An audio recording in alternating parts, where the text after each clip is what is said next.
So just to get started, because I always love to use the chat, let's get everybody to head over there and just give me a word or two. How are you feeling tonight? How are you showing up for this session tonight? What's going on for you? Are we feeling good, not so good, relaxed, present, anxious, anything at all? Be, as honest as you would like to be, but would love to see where everybody is at tonight.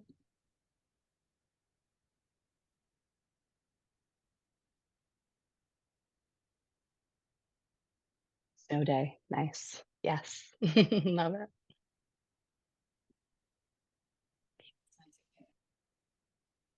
So got people entering. So yeah, throw those things in the chat. If you're just joining us, would love to hear how you're showing up today, how you're feeling, just to get a read on the pulse of the room. I'm loving the drained but excited. So, it is what it is that we are drained. So many of us, especially this time of year, definitely feeling drained, but loving that we're excited for tonight. Good stuff. Okay, so a mix of a little bit of everything. All right. So, and we're gonna dive right in. All right. I am Dr. Madeline Barlow. Please, you're welcome to call me Madeline. Um, it's a fun little reminder that I went through so much school, and drained is an understatement when we talk about going through what you're going through as student athletes, and then some of you may move on to higher education in some way. But it's a lot. So I'm right there with you. I understand and resonate with that drained feeling. So beyond that, some of you may know me. Some of you may have never been to a conversation with me live, but I am a former swimmer. I swam at Bloomsburg University all 4 years. And so again, speaking of drained, that was another time in my life where I was chronically tired. I really, really was. But it was an amazing experience. I learned so much, and swimming was something that I loved so, so deeply. It was probably my first love. So, and that's the theme tonight, right? Is love, right? So it was probably my first love. And at the time, I would say swimming was my longest love. It was my longest relationship because I guess I swam for about 14 years. It was pretty long time. But at the time, I definitely think I loved swimming more than I loved me, Madeline, right here. And that right there is the theme of tonight's conversation, is why I feel it's so important to find ways to build a relationship with you, right? Not just with your sport, not just with people outside of you, whether it's a significant other, family members, friends, but one of, if not the most important relationships in your life is with yourself. And that's because it is the longest relationship you will have in this lifetime. You're stuck with yourself. So let's find a way or ways to really cultivate one of the most beautiful relationships you'll ever have. How does that sound? Does that sound like something we're interested in doing as a group? Okay, beautiful. Good stuff. Um, so yes, beyond swimming. So that was my personal experience, and really that's what's led me here to be working with the hidden opponent. But beyond that, just a few other things about me. I wanted to start with music today because a very fun fact about me is that I am also a DJ, which is really cool. And I love to share music with people. I think music is another way that we really do share love or can feel so many different emotions, is while listening to music, and then also on the other end while playing and sharing music for people. So I wanted to share that as well. That was one of my favorite DJs, Nora En Pure. It was her remix, if anyone knows her. Okay, so here we go. Love, self-love. We have Valentine's Day tomorrow. Okay. I will let everybody know here. I am my own Valentine this year, and that's okay. Is anybody with me on that? I'm curious. It doesn't really matter, but I am just really curious if who here is their own Valentine. Okay, I'm seeing a couple hands. Thank you for sharing, and that's a beautiful thing, right? It is also beautiful to have someone else that we can share that with, right? So this conversation, I want to be very clear, is not about saying, well, we must love ourselves before anyone else can or should love us, right? I don't necessarily subscribe to that belief. I think that's out there a lot. But this is more so about why I think it's important to cultivate relationship with you in addition to relationships with other people. Okay. One thing you'll notice is that I am not using a PowerPoint tonight. That is not the vibe. We're not going with PowerPoint. There's nothing really I want you to read. I want us to talk. I want us to try some things out. Okay. I want you to, yes, hopefully be writing a few things. We may or may not do a little bit of maybe like a breathing exercise or a meditation or something. I'm not sure yet. I like to go with the flow sometimes. So that's what we're doing here tonight. Okay. All right. To continue. Um, like I was saying, connection. Connection is something that us as humans, which we all are here in this room, right? We are all humans. And I think connection and emotion is actually what makes us the most human. You think about robots. Now, granted, some robots are starting to be able to feel emotion, which kind of freaks me out. However, for the most part, robots cannot feel emotion in the same way that we do, right? They cannot express emotion in the same way that we do. They don't connect in the same way because they're not supposed to, right? But we as humans are hardwired to connect with one another. But what's left out is that we are also meant to really build that and sustain that relationship and connection with ourself. Often people either don't know how to do that or are doing things in their life that actively disconnect them from themselves. Sport sometimes can be one of those things. You're so wrapped up in your sport. Everything. Swimming was everything for me. I was thinking about it all the time. And it took up so much space that there wasn't that much room left for me to really uh, have that relationship with myself, my truest self, until after I was done swimming. Took me a few years and a lot of therapy, a lot, I will say, for me personally, to really understand why it was important for me to share that love back with me, right? So from there, balance is the most important thing. We have to find balance. We don't have to, but it's important to find balance in our life. And that is something that I want us to start thinking about today and how we can share that love back with ourselves. One other important thing I want to say before I actually just get us to do stuff the rest of the time. I don't want to talk too much. I want you to really put things into practice here. But one other thing that's important to think about is the difference between self-love and self-compassion. Okay. Self-love is really about you caring about yourself, right? You feeling like you are cool, honestly, like you just like yourself. You like being with yourself, just like you like being with a particular friend or family member or significant other. It's the same thing. Do you like spending time with yourself, right? And uh, how can you even get more comfortable spending time with yourself? As athletes, you're around people all the time, correct? You're around your teammates all the time. Some of you, if not many of you, live with your teammates, right? I didn't live by myself until I was out of college. My senior year of college, I lived with 10 other girls on my swim team. It was interesting, to say the least. I'll stop there. Um, but after that, I lived with myself, and that's when I was really able to get more comfortable being with myself because I didn't have a choice. I was alone, right? And it was actually a really, really important experience for me to have.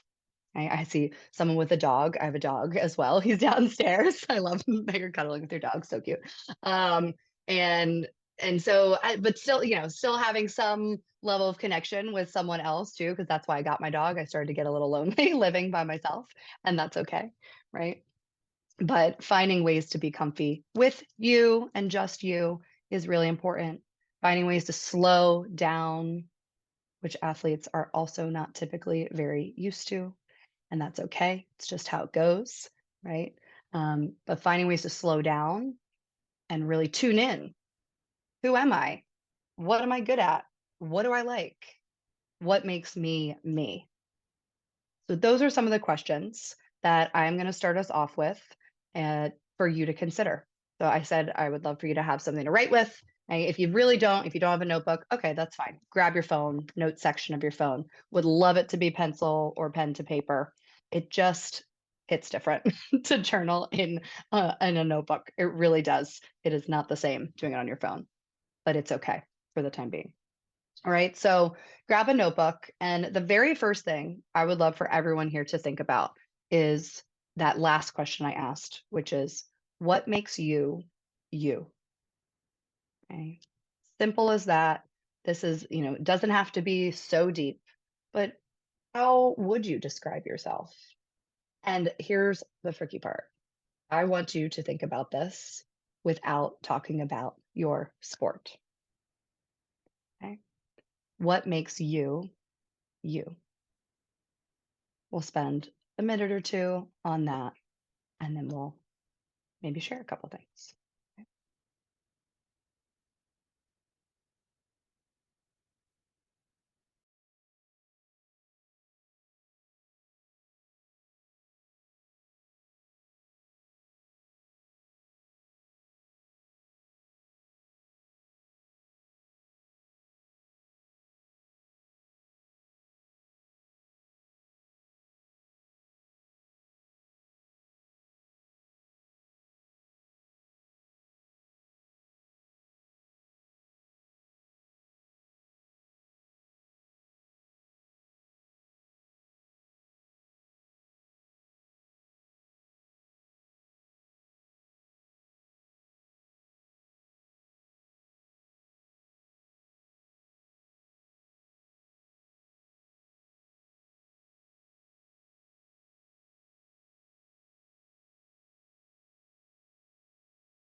So finish up where you are. We can always come back to this list. My hope is that you have a number of things on here. And one thing I want you to do right now before we get away from this list is look it back over and see if there's anything on that list that has to do with other people. Right? Like something I could say might be I'm very empathetic or nurturing, which is about me, but it's also about others, right? That has to do with how I care for other people or how I relate to other people. I don't necessarily want you to cross those things out on this list, but I want you to identify what are the things on the list that are just about you. Okay. So another thing I could say about myself is, at least as I've gotten older, I'm really funny.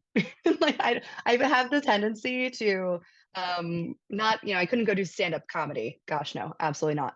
But every now and then I just am able to throw out a really witty joke or even just, I don't know, my humor is just good, right? And when I do sessions like this or when I was working at Drexel with all of our athletes there, the more comfortable I got around people, the more that part of me came out, right? And I've probably already done certain things tonight that it's me 5 years ago or more would have been like, that was so embarrassing, Madeline. Like, you're embarrassing. What are you doing?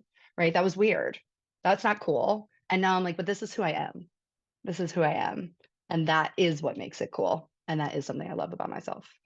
Right. So take another look at your list if you haven't already and see if you can either add based on some of that or, just really identify the things. What makes you you that is solely about you?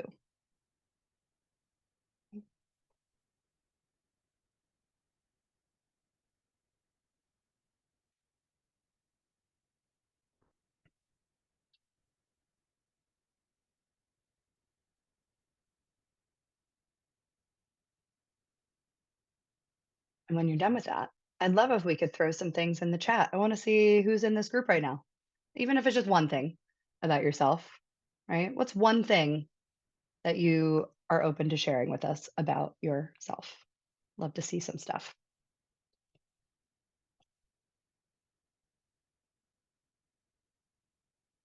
What makes you you outside of your sport, especially? Yes, love it. Yes, such good stuff. I love this. I'm just going to read some out loud, just again for people that are tuning in later. So, your positivity, persistence, being goal oriented, passionate. Yeah, such a good one. Resiliency, having confidence, being smart. Yes, heck yes. Really, really good stuff. Ambitious, independent, planner, organizer. Yes, we need that. That's so good. Love it. Oh, finding beauty in nature. How pretty is that? I love that so much. Oh my gosh. Beautiful stuff, right? So, this is really step one here, determination and positivity. So good. We have a great group in here, and not to say that people that would be in any other group wouldn't also be great, but I'm so happy to see these really beautiful qualities, right? Um, we we want to intentionally choose to pay more attention to these parts of ourselves that make us us, right? To give energy and love and care and admiration, even to ourself, to these parts of ourself, right? Even just going back to the first one or someone shared about being smart. Heck yes, being able to acknowledge that is really important, right? I have struggled with that with my whole life. I have a PhD, but I've struggled with it. Imposter syndrome kicking in hard, right? Um, but being able to just sit there and say, "Yeah, I am smart," or you know what? If something doesn't come super easy to me, I can figure it out, right? And that makes me feel really good, and I love that about myself. So this is step one here. This is step one is bringing awareness to and really truly labeling these aspects of who we are, what makes us us. Now, of course, we can look at all of these characteristics and apply them to your sport, your athletic ability, realm, etc. Right?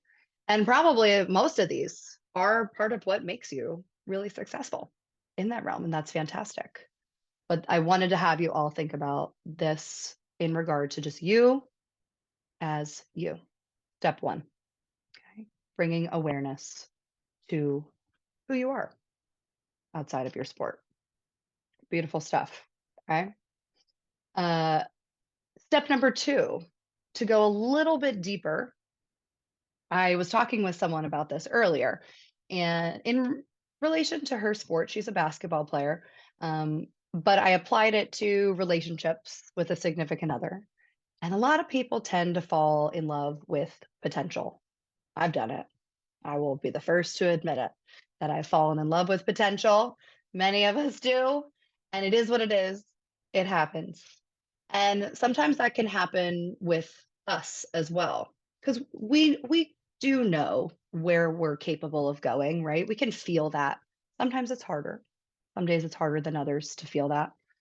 But we know more than anybody, like where we're capable of going or where we want to go, right? But the key with self-love, we can tie that with self-acceptance or just acceptance in general. And I'm talking acceptance of what is right now. Okay. And more than that, love of what is, love of who we are right now as we are. Another thing that I think would be important to bring up here as an example for myself specifically as a swimmer, I was in a bathing suit every day. for 14 years. And nothing is hidden in a bathing suit, right? Body wise, or even, you get in chlorine, you get in water, any makeup you have on, that's not staying on, right? You were fully exposed. You were very vulnerable, very, very vulnerable. And, or at least I felt that way. And from that, it's definitely led me to struggle with body image. Still to this day, it's something that I work on a little bit every day. Some days are easier than others. Some months are easier than others. Haven't been eating so well recently, haven't been taking care of myself as well as I would like to. And that is okay. It happens, right? But the key is that I have done my best to maintain kindness towards myself. That's compassion, right? But also love, as in, I love what my body can still do for me. I DJ on the weekends and I have to dance and be out and on my feet for sometimes 12 hours. And I can do that. I can do it. My body gets me through it. I know it's a very fun environment, so it's kind of easier than a work environment, for example. But it's still tough. It's still tough, right? And so reminding myself that my body does things for me that I'm just so, so grateful for.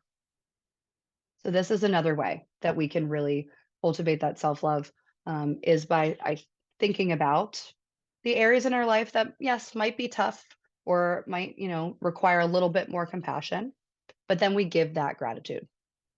Okay. So for this question that I want you to think about and write down, it could be looked at as, you know, what what are the things that I'm either good at that I want to reflect upon? What are some of the things that are difficult for me, but I still have gratitude for? Or, and maybe most importantly, what do I love about myself right now as I am? I'm going to write that last question in the chat just because I think that's actually the most important one for what we're talking about.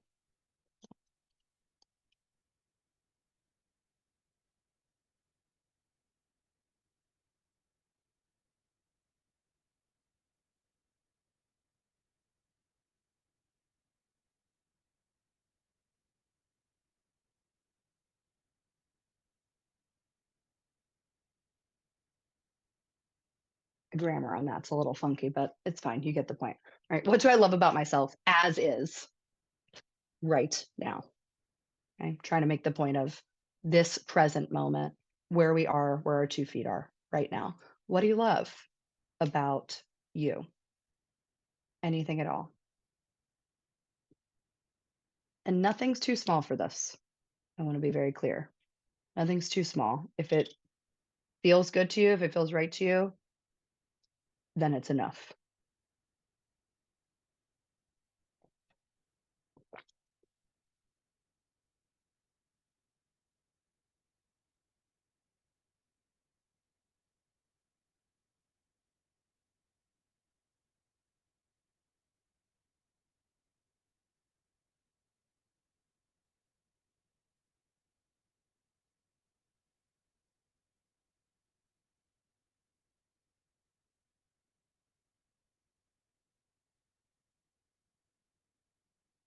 This one's a little, we're getting more and more personal as we go, right? So I would love if anyone would be open to sharing something in the chat, but also no pressure at all, right?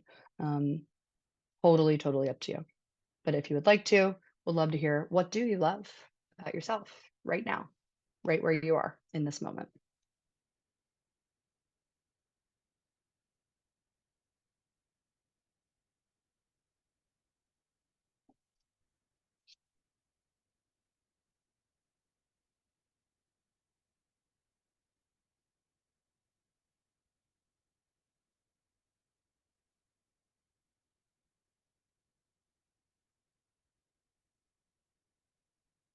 And for the purpose of this, I'm not going to read these out loud, but what I would love for everyone to do is to stay in the chat. You can see me, like, my face is heating up and smiling so much. This is so fantastic. And I would love for you all to just read over what is everyone saying? What is everyone sharing? Because this is really inspiring, And that's the point, right? Even though what we're talking about tonight is about cultivating something from within and for you, right? We can still do that, and even inspire one another, inspire that energy by looking at what everyone else is sharing. So I'm going to do a little scroll through as I hope you do the same.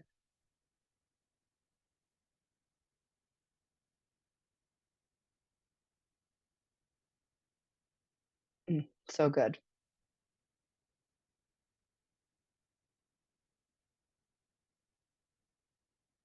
This is amazing stuff, everybody. Really, really great. So again, the key here is the awareness. And if you've ever been to any of my other talks, you've heard me say awareness 17,000 times because it is, in my opinion, the most important step of anything at all. If we are not aware, you know that statement, ignorance is bliss, right? It is, I'll be honest. It can be anyways. When we aren't paying attention to something or we have no idea that something else is happening outside of us, within us, whatever, it's not gonna bother us all that much, right? Or again, we there's nothing for us to do because we don't have an awareness of it. So on one hand, becoming more aware of some things that might be difficult for us or really bringing certain things to the surface. The beginning part of that is a little bit tough. When we first start becoming self-aware, it is a difficult thing. I'm not going to sit here and lie about that. It can be difficult, right? However, when we get through that stage, that first stage, it really allows you, this self-awareness allows you to either make changes where changes need to be made, right? Because we all have things that we might need to work on in our lifetime, and that's okay. That's how it is, but it also allows you to bring attention to and give more energy to the things that you all wrote here, right? When we're not aware of the good things, just as much as we're not aware of the not so good things, we can't feel that really positive, powerful, or empowering energy of the positive things, right? So it's a catch 22 that in order to experience true joy and love and peace and content, all those really powerful, positive frequency emotions, we're going to have to open up and be a bit vulnerable to the other side of the continuum. The good thing is that we can find that balance between both, especially when we have support of one another and we have fantastic groups like this right here to really support each other. So that was a little sidebar, but I think that's an important thing to consider is bringing awareness to, I just keep reading them over, like keep reading over everything in the chat. We want to bring awareness to what we do love, what we are grateful for, what we are good at, just as much, if not more, than the things that are a bit or are extremely challenging. Okay. So that is very important. It won't be the last time you hear me say awareness. I'm probably going to say it in about 10 seconds. Just comes out. I can't help myself. Okay. All right. So how are we feeling so far? Anything coming up? Does anyone have any specific questions? Want to pause just for a moment? Maybe make myself stop talking for 30 seconds. You let me know in the chat if there's any questions, or even just give me a thumbs up, middle, down. Tell me how you're feeling. Where are we at right now? Awesome. Okay. Yeah, if there are any questions that come through, I'll pay attention to the chat and see them. Okay. All right. Um, so we have again, oh look, we have awareness. That's step one. Oh, we did it again. Okay, we have awareness of what makes you you, of the things that you currently love, right? Of where you are right now. What do you love about yourself? And beyond that, cultivating this beautiful, loving, caring relationship with ourselves, we want to think about it just like we cultivate relationships with other people. Can we build a really good deep relationship with somebody if we only talk to them like once a week? No. No, we cannot, right? Or even less than that, right? Um, can we build a loving relationship with them if we ignore them completely? Definitely not, right? And yet sometimes we go about our life completely ignoring our own wants and needs, right? Whether that's just, in an effort to uh, care for others. And I myself am a recovering people pleaser and perfectionist, I will say. So I understand that very deeply and I'm just super nurturing and super caring. That's why I do what I do, right? But I also have to find that balance between offering support, love, and care for the people around me and giving it back to me. It's really one of the most important lessons I've ever learned. Um, and so finding the ways to meet with yourself is that third. I think we're on the third step, maybe. I don't know. But around that, it's definitely the next step is consistently meeting with yourself, getting comfortable being with yourself. And there's a number of ways we can do that. Let's actually go to the chat and let me know. Would you say you think it's easy to be with yourself right now? Like, or do you find that easy? Is that difficult for you? I would love to hear a little bit about what people think or where you are in that step, rather. Hard, yes. Okay. What about for anyone else? Easy, medium, hard to meet with yourself, to be with yourself. Okay. In the middle, struggle with it. Someone easy. Yep. We're gonna have all across the board here. I find it easy as long as I keep myself busy. So I'm gonna go with that one just for a second because this is very, very valid for so many people and especially athletes. You're busy all the time, right? Doing all the things. Very busy. Mind is busy. Everything like you're physically busy doing all the things. And I would argue that when we are busy, even if we are by ourselves, we're not fully meeting with ourselves. And so finding ways to break down this even sometimes need, because I will say, same here. I always felt this need to be busy for several years after swimming ended. I was like, if I'm not busy, I'm not doing enough, or something's wrong, or I must be busy. I would get super anxious if I wasn't busy. I wasn't doing something of some sort. So um, again, trying to slow down. That's the key here is slowing down just a little bit. You don't have to go from 100 to 0. That's going to be horrifying, right? But being able to slow it down. Oh, okay. I love that someone exclamation this because yes, I don't think I know how to just be. Yeah. Does anybody else agree with that? I love to either see hands or like in the chat that you don't know how to just be. Okay. Okay. And so again, that could be for some people. Some people may be good at just being, and I love that for you. Seriously, like I'm being so serious. That's incredible. Because it really does take practice. It takes practice to be with yourself. Um, so how do we do that? There's several ways. One is again, though, probably the hardest part for an athlete in particular is slowing the F down. Okay. I'm serious. Walk a little slower. I'm not talking, you don't have to like baby step it. Walk a little slower tomorrow when you go to class. Truly. Look around. I know it seems ridiculous, but it's so like slow down, look around, see if you can actually feel your body walking to class. Because I would guarantee that half of you are like me, and you have your headphones in, and you're either listening to your music, or you're planning your day, or you're thinking about yesterday, right? Or you're thinking about your meet this weekend. So therefore, you're not there with you, right? So can you, for maybe 2 minutes of say your 10-minute walk to class, 2 minutes, maybe 1 minute. That's my challenge to you tomorrow is for 1 minute to slow down, turn the music off, look around, and see if you can feel your body walking to class for 1 minute. Then turn the music back on. It's fine.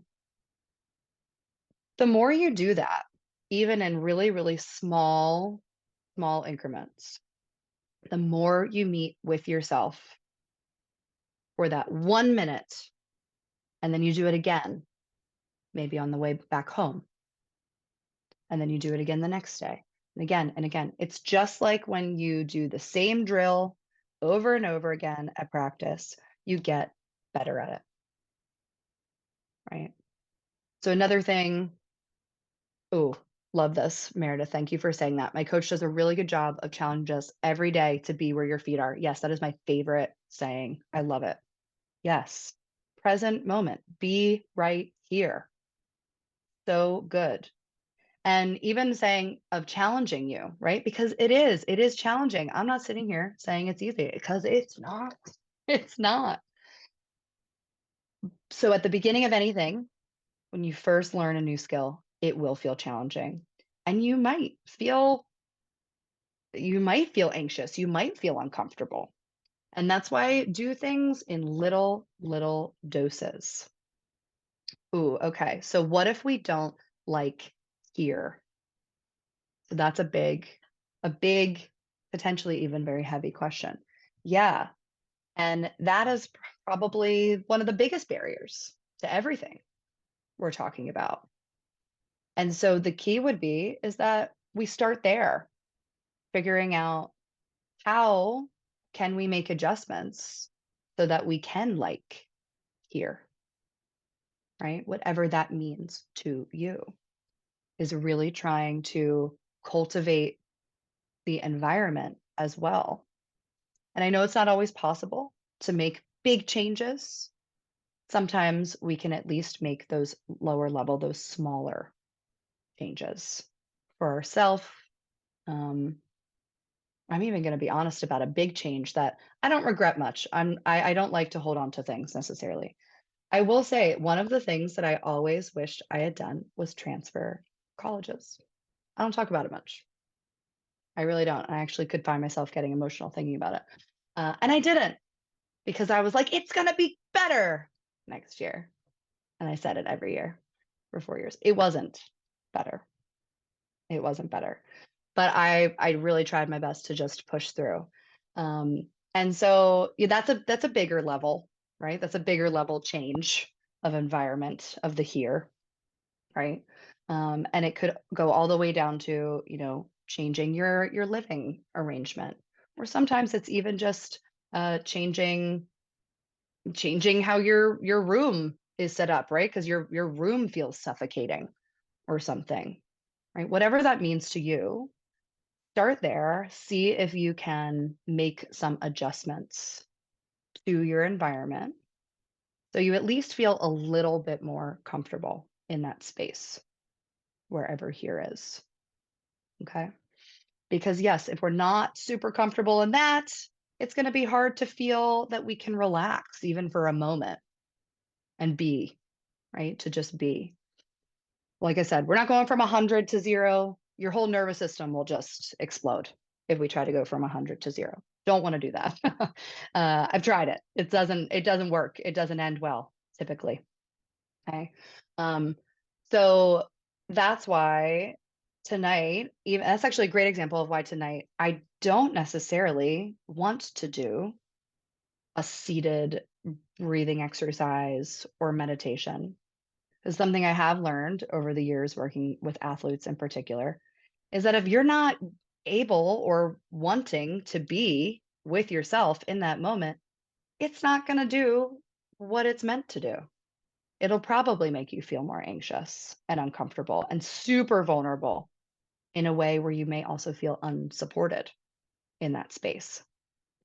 So, want to circle back really quickly to that walking activity that I shared with you, because that is meditation. And that is something that I like to share with athletes in particular of we're not going to go straight to seated meditation, but I do want you to spend 1 to 2 minutes of every walk every day with your headphones out, looking around, feeling your body and your feet walking. That is a really, really, really good first step to see if you can get a little bit more comfy with yourself and with the moment, wherever your feet are. Beautiful. Any other questions that are coming up from this? I want to see if there's anything else specific to this group here. So I'll give it a minute for people to think about it. See if we get anything.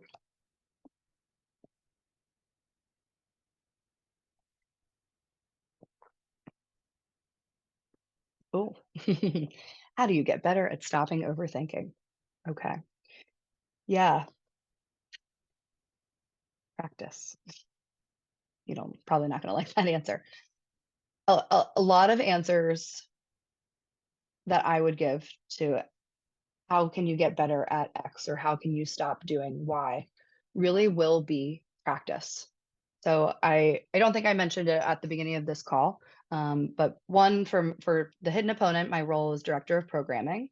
But outside of that, I'm a mental performance coach, and like I mentioned, I work with college athletes. I've worked at Drexel for many years. Still work with them a little bit, but not in the same capacity. And so through all of that, I've really realized that just like you are practicing physical skills every day, you're training, right? That's how you get better. The same can be said for any skill at all. So whether it is working on being more mindful through meditation, breath work, the walking meditation, excuse me, but you practice it. You do it again and again and again. And overthinking in particular is tricky and interesting. But this is what I'll say. I don't believe that you can stop thinking necessarily, or that you should, because you're human. Thoughts will come in, feelings will come up, right? Simply because you are awake, and even sometimes when you're asleep.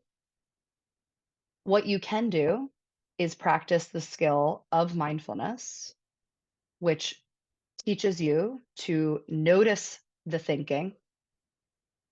Get when we get stuck in the overthinking, or just we get stuck in thinking in general, right? Then you notice it, which is awareness. Here it comes again. You choose to redirect your attention to something else. And then you're going to think again. And then you're going to notice it. And then you're going to redirect.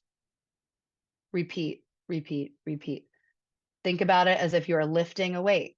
Every time you notice and redirect that you're getting swept away by your thoughts, you build that mindfulness muscle. So practice, do it again and again and again. Great question, and I hope that's helpful. Let me see. I'm glad we have other questions. So we have about, we can go up until 8. So I will get through all these questions, I would say. Let's see. What do we got? How can you help from feeling guilty by just being? Oh, yeah, so big. That happens so much. This is clearly relevant for any human in general, but it's extremely particular, in my opinion, to athletes, because what we were saying is you do so much. You're conditioned to be doing things, right?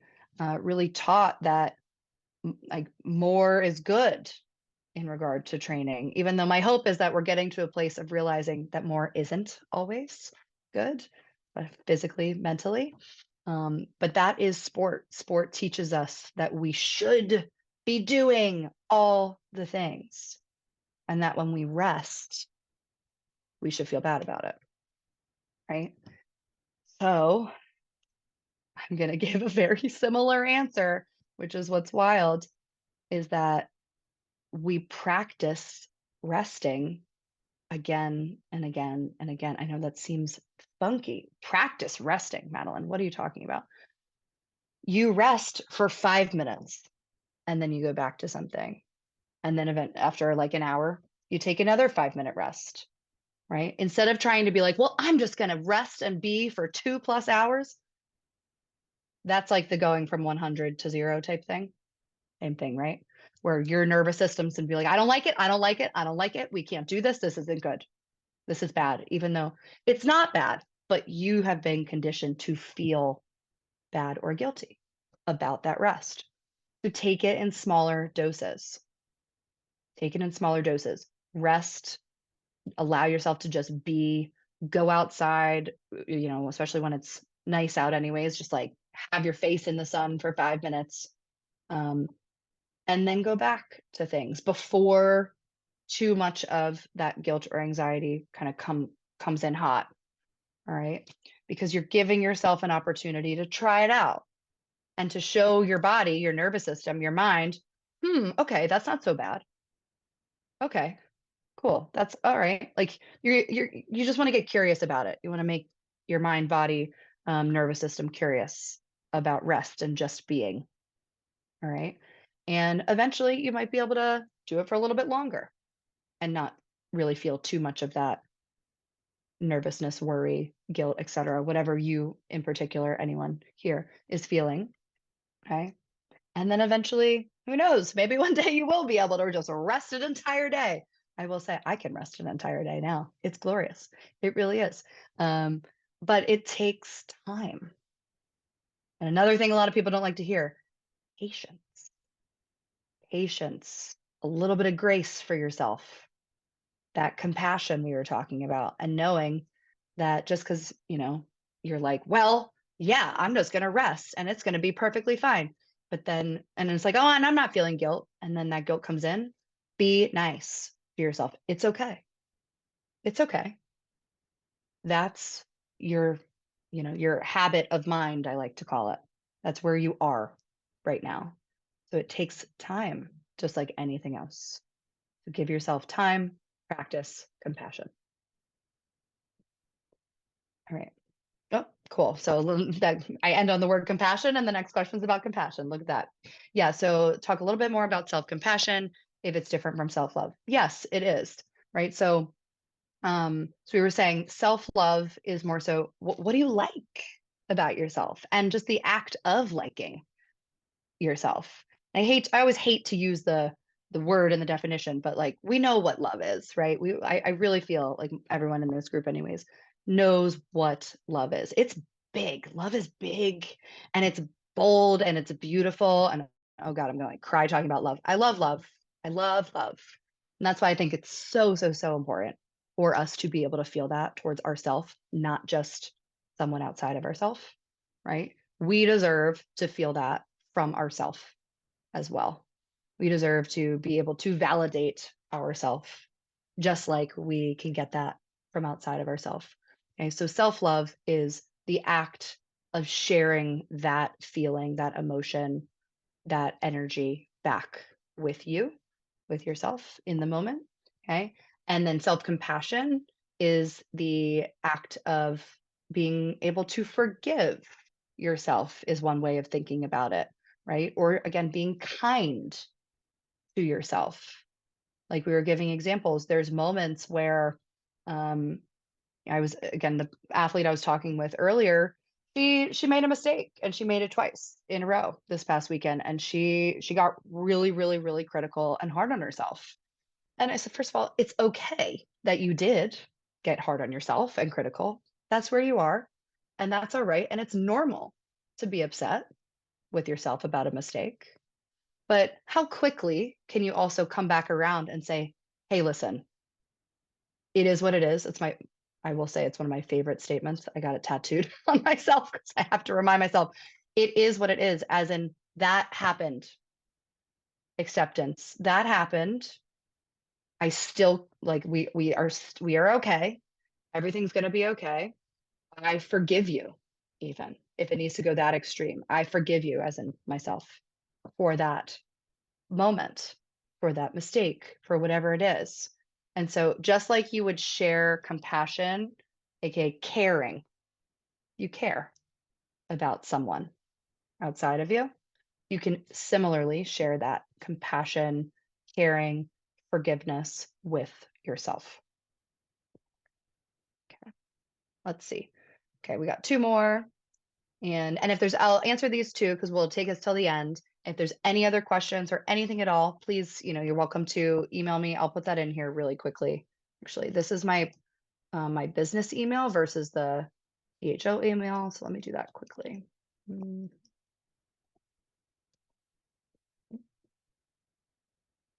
I can't spell. Okay, there we go. All right, so let's see. We have when I'm not practicing my sport or doing work, I tend to feel guilty, but wish I could just be during those other moments.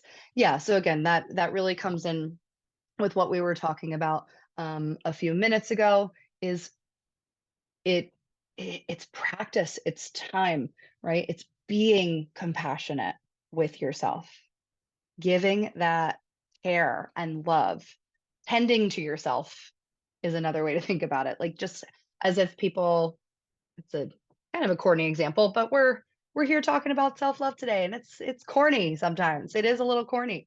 And that's also why a lot of people don't really feel super comfortable talking about it. But I do. I'm a cornball and it's okay. Right? I would never have said stuff like that 5 years ago. I swear. I'm like, whatever. Look at me go. Um, but it's as if you're tending to a garden. Now, I myself have never tended to a garden. Maybe I will one day when I'm older. But you have to be delicate, is what I'm getting at. You can't just rip things out of the ground and cut it with your shears really intensely, right? It has to be really delicate and you need to go into it being calm or as calm as you can, right? Being able to move in a way that doesn't disturb too much else besides the thing that you are tending to. So I like the word delicate here. I think that's another way to think about compassion. How can you be gentle? Is another one, gentle and delicate with yourself in these harder moments. And sometimes the hard moment is simply when you're sitting on the couch and you're like, I just want to freaking relax. Why can't I just relax? Okay, it is what it is. This is difficult for me. And that's okay, right?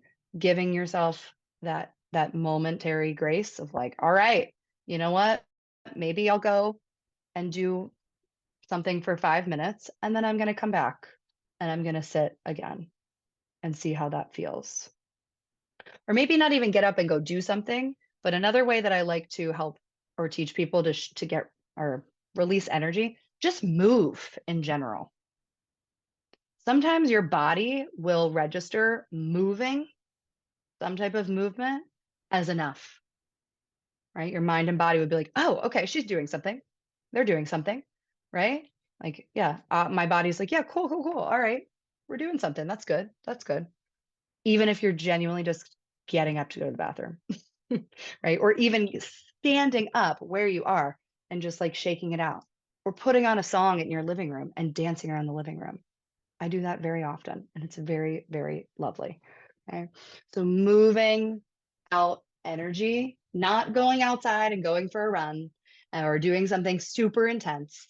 We're not talking about that here, but doing some type of light movement is another really good way to kind of bring the nervous system back down to baseline in moments like that. So I'm glad that we talked about that as well.